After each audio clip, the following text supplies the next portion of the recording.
Alhamdulillah kami berada di Baros, Pantai Baros, di lokasi wisata mangrove.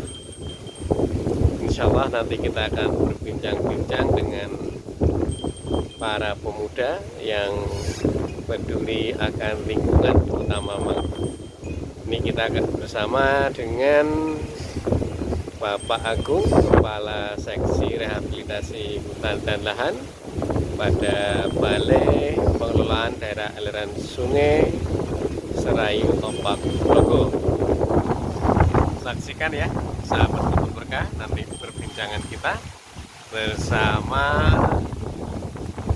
para pemuda pencinta alam yang bergerak di wisata mangrove, bersama juga Pak Agung Widiatmoko. Stay tune. Jangan lupa subscribe dan share channel ini.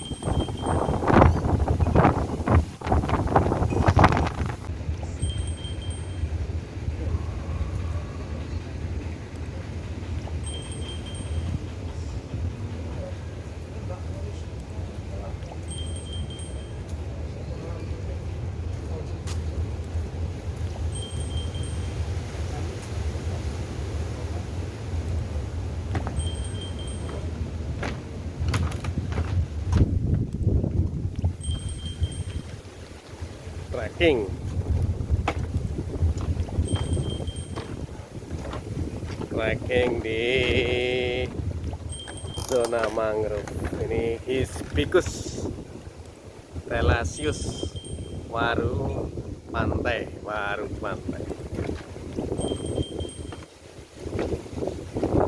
Ya, ini sahabat Kebun Berkah, kita berada di posisi wisata alam mangrove di Baros, Yogyakarta. Ini lokasi tanam ya, mangrove. Ini sahabat Kebun Berkah, masih luas.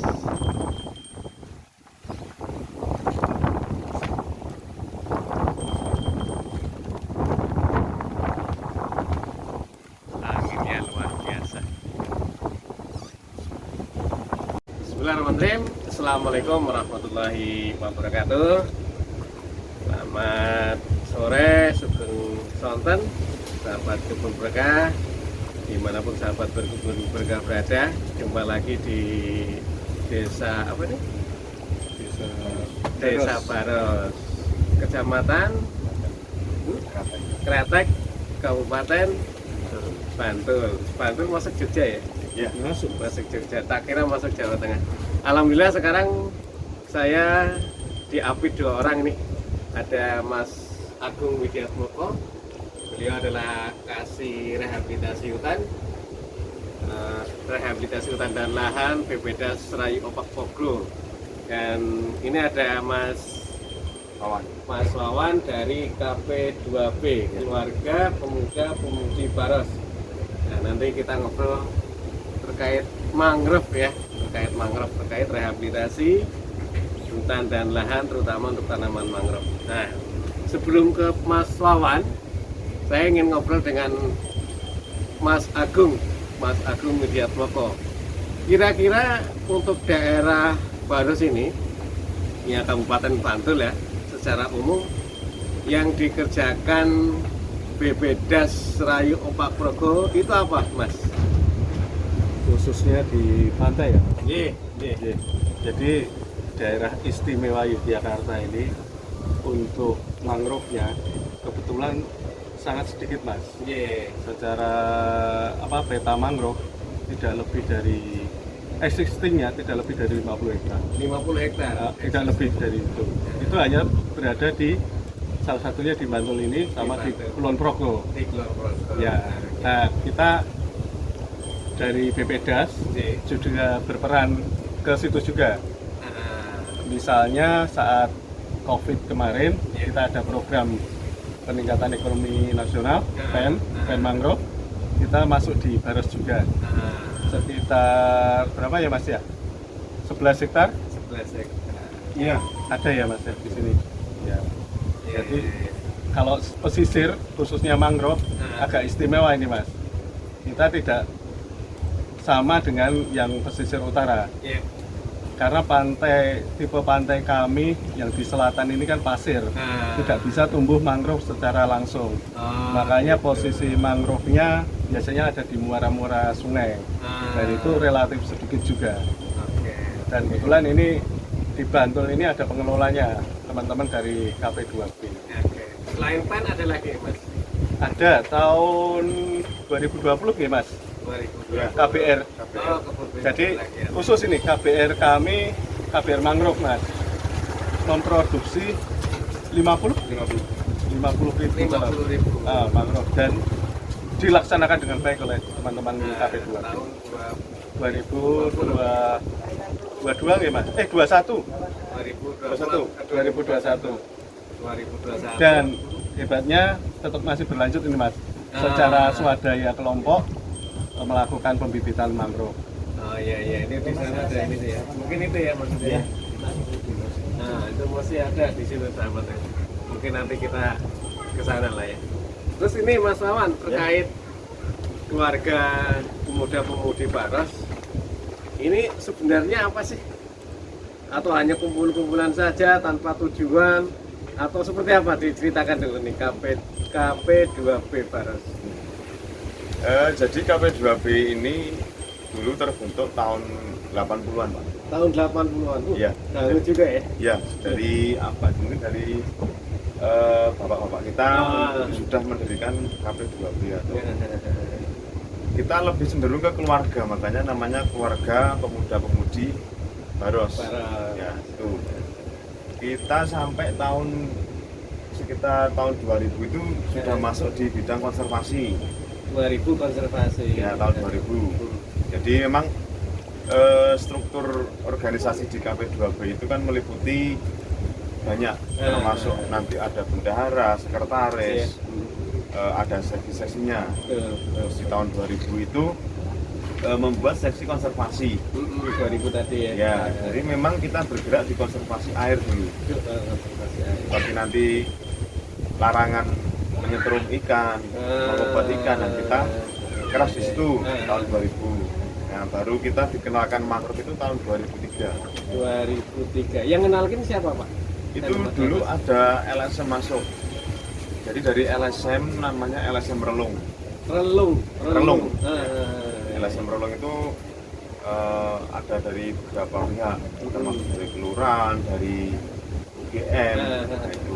Jadi dia masuk ke sini, uji coba menanam pohon mangrove dulu. Tahun 2003 itu pertama kali nanam pohon mangrove di sini. Iya, 2003. Ya, karena memang adanya program penghijauan di sepanjang pantai selatan. Nah, itu tahun 2003, terus 2006 Iya. itu baru diserahkan ke kami. 2006 diserahkan ke KP2B. Ya. Oleh Relung tadi ya. Relung. Ya, karena memang dia programnya sudah selesai, mungkin juga kontraknya sudah habis, diserahkan ke kita. Nah, dari 2006 tadi. Terus Baru kita kelola Pak. iya. Kita kelola, tapi memang prosesnya lama juga, karena di situ dulu banyak problem. Iya. Termasuk kita kan juga berdiri di tanah SG Pak, Sultan Ground. Oh, Sultan Ground. Nah. Jadi mangrove itu kan bukan sertifikat ya, jadi cuma istilahnya hak pakai, bukan hak milik. Jadi problemnya juga banyak, termasuk mendorong para petani juga untuk sadar akan pentingnya mangrove juga. Terus selain itu juga masih banyak kerbau dulu. Iya. Jadi kerbau itu masih dibiarkan lah ya. makan mangrove yang masih kecil itu dulu. Nah, selang kita berjalan waktu, mangrove mulai dikenal, mulai dilirik, entah dari instansi, dinas, ataupun mahasiswa lainnya itu sudah melirik kita. Terus adanya program penanaman. Jadi kan penanaman yang dilakukan berbeda tadi. termasuknya itu. Ya. Jadi termasuk yang dari BPDAS itu dulu ada PEN saat pandemi. Memang berdasarkan pemberdayaan masyarakat. Ya, pemberdayaan masyarakat. Jadi kita dulu pas PEN itu memberdayakan masyarakat sekeliling mangrove. Jadi seperti nanti kita ajak anak-anak, ada pemuda, ada ibu-ibu, ada bapak-bapak, kita ikut sertakan. Berapa hektar waktu itu? Itu PEN itu kemarin kita rilis kurang lebih 3 hektaran kurang lebih. 3 hektar, ya. Karena kan apa ya, kita di sini tuh tambal sulam, Pak. Betul. Ya, jadi memang reboisasi kembali. Ya. Tambal sulamnya itu kenapa ini, Mas? Tambal sulam karena kebetulan kita kalau di pantai selatan itu memang dari segi angin, ombak, terus abrasinya juga tingkatnya tinggi, Pak. Makanya kita nanam mangrove di sini tuh upaya kita tidak mudah. Yaitu, jadi selain abrasi, terus gelombang itu termasuk sampah juga. Iya. Saya tadi sempat Iya. lihat sih ya.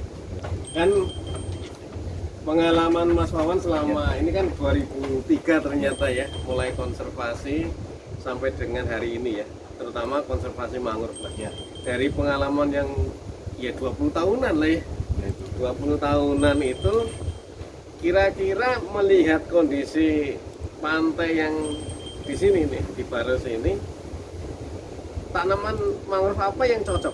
Kan? tanaman ya cocok, menurut saya itu paling cocok nanti kan tempat kita tuh paling banyak pasir, Pak. Iya, karena substratnya pasir Iya, tadi kan pasir. pengaruh 20 tahun kan Iya. bukan waktu yang Pasir itu nanti sebentar.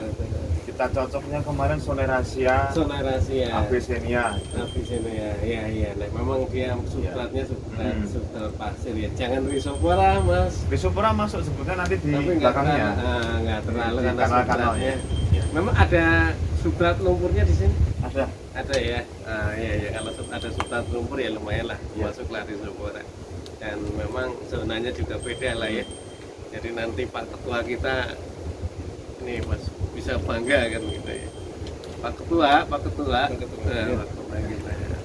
Terus gini, Mas Wawan, selain nanam mangrove sebagai wujud konservasi tadi ya, tentunya kan kita menanam kan bukan hanya untuk apa? Ya sekedar nanam saja ya, gitu kan. Pasti mempunyai tujuan lah ya. Iya. Nanam kan kalau nggak menghasilkan ya ngapain juga nanam kan gitu ya. Kira-kira ininya apa? Kretek hati itu apa ya jenenge ya? Ya keinginan lah ya. Keinginan menanam itu sebenarnya apa sih? Kalau keinginan kami kan sebetulnya apa ya? Jadi termasuk melindungi lahan. Dari abrasi tadi lah ya. Terus sebagai benteng pelindung dari kadar garam. Nanti Ya betul. petani di sini merasakan manfaatnya, Pak. Iya. Jadi dulu sebelum adanya mangrove, ketika ditanami sayuran seperti terong, cabai itu menguning, Pak. Iya sih. Karena kan langsung toh berhadapan dengan airnya ya. airnya. Sekarang kan sudah petani sudah merasakan. Terus di sisi lain kita juga kan ada paket edukasi, Pak. Iya. Paket edukasi apa ini, Pak? Edukasi itu kita ada atraksinya nanti keliling mangrove, terus nanti ada boat boating juga, susur sungai pakai perahu wisata, outbound. Tapi nanti tetap kita anjurkan yang terakhir nanam mangrove biar tamu kita kan juga tahu. Nah, kalau misalkan tamu-tamu mau ke sini nanti berhubungan dengan Pak Wawan gitu ya. Iya. Kalau nanti bisa Iya. Nomor kontaknya. ada di deskripsi video ini ya. Nanti hubungi kawan-kawan KB2B karena ada paket edukasi ini, Iya. paket susur apa tadi? Susur sungai. Nanam, keliling mangrove.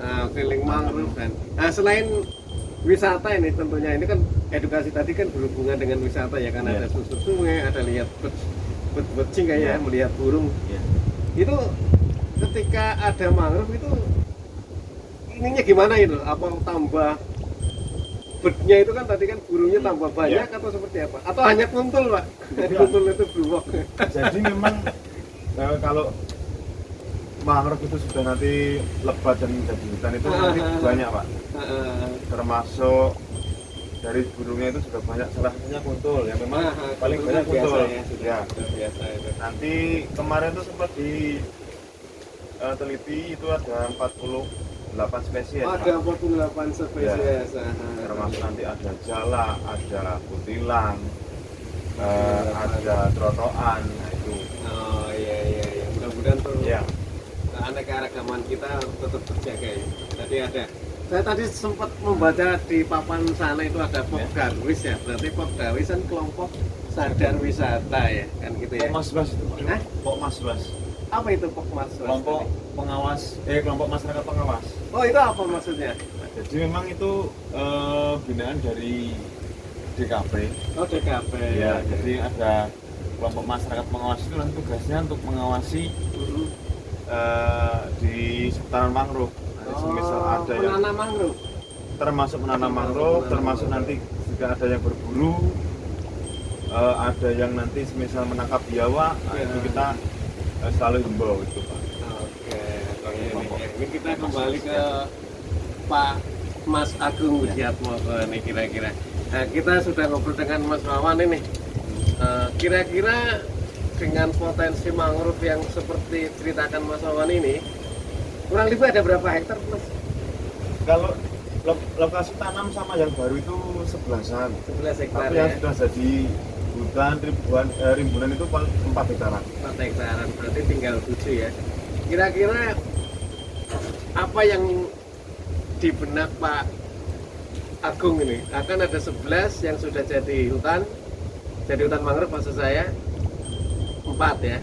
Tadi ada 48 jenis burung, termasuk kuntul dan sebagainya. Nah, melihat seperti itu kira-kira kedepannya seperti apa, Mas Agung? Ya, Mas, kalau bicara wisata mangrove di Jogja kebetulan kan ya tempat wisata ya. Iya. Kalau wisata mangrove pilihannya hanya 2, di Bantul sini atau di Kulon Progo. Oh, iya. Jadi menurut saya itu menjadi peluang yang bisa ditangkap teman-teman KP2B. Tadi benar juga memiliki paket-paket wisata itu menjadi pelengkap untuk lokasi di mangrove ini. Jadi ya nanamnya tetap berlanjut, tapi untuk edukasi, berarti edukasi ya. Iya. Intinya juga tetap berlanjut. Oke. Berarti tetap mendukung lah ya BPDAS ya. Siap. BPDAS Balai Pengelola Daerah Aliran Sungai Serayu Pak. Luar biasa ini Mas. Nah, kembali ke Mas Wawan sambil ini ya. Sayangnya nggak ada kopi nih kayaknya. Mas Wawan tadi kita ada komitmen BPDAS sudah didengar ya. Iya. Kira-kira apa keinginan Mas Wawan ke depan ini dengan melihat potensi yang sekarang ada?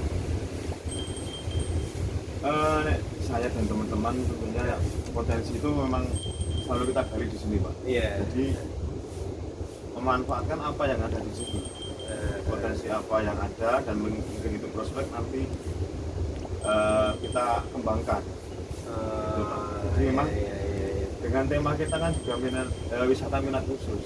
Iya, kalau ini minat khusus. Iya. Jadi nanti dengan tamu yang datang ke sini, dengan pemandu yang ada di sini, jadi istilahnya nanti apa ya, menciptakan lapangan pekerjaan baru dan nilai tambahan kembali. Iya. Oke. Terus saran ke kawan-kawan yang masih muda-muda ini, Mas Wawan terkait mangrove-nya saja ya, ini terkait mangrove-nya saja. Apa pesan Mas Wawan kepada generasi-generasi yang lebih muda daripada kita? Monggo. Sesuai Semangat Mas. ya, sesuai jargon dari kita ya yang kita buat itu memang kita punya jargon tanam kebaikan sejak hari ini. Tanam kebaikan sejak hari ini. Tanam kebaikan sejak hari ini. Luar biasa sekali. Terima kasih ya Mas. Ini Ya. hanya kayak gini aja. Ya. Mudah-mudahan sukses. Oke, mudah-mudahan sukses ya Mas Agung. Iya, Pak. Ya. Terima kasih sahabat Kubura. Alhamdulillah sudah ngobrol dengan Mas Agung sama Mas Wawan. Ya. Jangan lupa tanam kebaikan sejak hari ini. Luar biasa. Assalamualaikum warahmatullahi wabarakatuh.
Hewan.